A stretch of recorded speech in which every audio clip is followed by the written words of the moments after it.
Hello everyone, welcome back to my YouTube channel.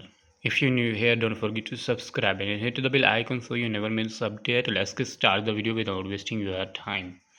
So if you want to check where your Messenger Facebook account is login, for example, for device and locations and currently access your account, you can and directly from Facebook and Messenger.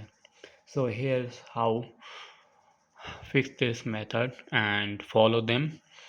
So first of all, open Facebook Messenger app on your phone and then tap on menu. After that, tap on settings and then scroll down. Now tap account center, then scroll down and then tap on personal details and then tap password and security. Now tap here. After that, tap on where you are logged in. Now tap it. Now tap Facebook profile.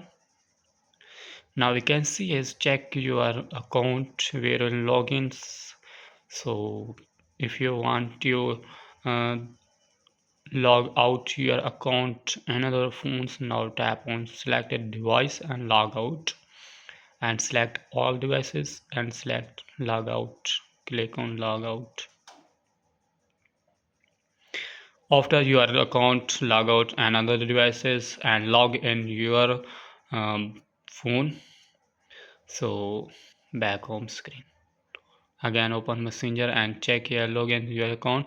So guys, if you have any problem, let me tell in the comment. I help you. Please subscribe to my YouTube channel. Thanks for watching videos. Thank you.